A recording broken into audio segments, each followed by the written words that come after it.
નમસ્કાર દર્શક મિત્રો, @ગુજરાતમાં આપનું સ્વાગત છે। સ્થાનિક સ્વરાજ્યની ચૂંટણી ગઠબંધનમાં લડવા માટે આમ આદમી પાર્ટી તૈયાર છે। ભાજપને હરાવવા કોંગ્રેસ ગઠબંધનમાં આવે એ જરૂરી હોવાનો આપ દ્વારા દાવો કરવામાં આવ્યો છે। ગઠબંધન અંગે આમ આદમી પાર્ટીના પ્રમુખ સુદાન ગઢવીએ જણાવ્યું છે કે કોંગ્રેસ સાથે લોકસભામાં આપે ગઠબંધન અને ટેકો આપ્યો હતો। બંને પાર્ટી અલગ અલગ ચૂંટણી લડે તો ભાજપને ફાયદો થશે।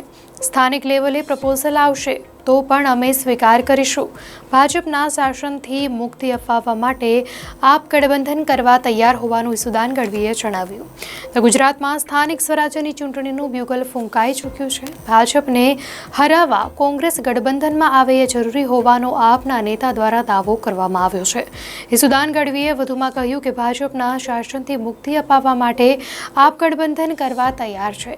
ગુજરાતની પ્રજાને મેસેજ આપવા માંગે છે કે અમે વિરોધી મત તોડવા માટે નથી। જો ગઠબંધન ના થાય તો આપ તમામ નગરપાલિકાઓમાં ચૂંટણીઓ લડશે। કોંગ્રેસ આપ સાથે ચૂંટણી લડે તો સરસ પરિણામો આવી શકે છે। આપ કોંગ્રેસ અલગ અલગ લડે તો ભાજપના મત એક રહે અને ચૂંટણી જીતી જાય। તો બીજી બાજુ સ્થાનિક સ્વરાજ્યની ચૂંટણીમાં કોંગ્રેસના અન્ય પાર્ટી સાથે ગઠબંધનની શક્યતા નહીવત હોવાનું કોંગ્રેસ પ્રમુખ શક્તિસિંહ ગોહિલે પણ નિવેદન આપ્યું હતું। ગઠબંધન અંગે તેમણે કહ્યું હતું કે કોઈ પણ પાર્ટીનું રાજ્ય સ્તરે ગઠબંધન અંગે પ્રસ્તાવ નથી આવ્યો। સ્થાનિક સંગઠનની માંગ મજબૂત ગઠબંધન અંગે ચર્ચા કરીશું। રાજ્ય સ્તરે કોઈ પણ પાર્ટી સાથે ગઠબંધન અંગે ચર્ચા નહીં।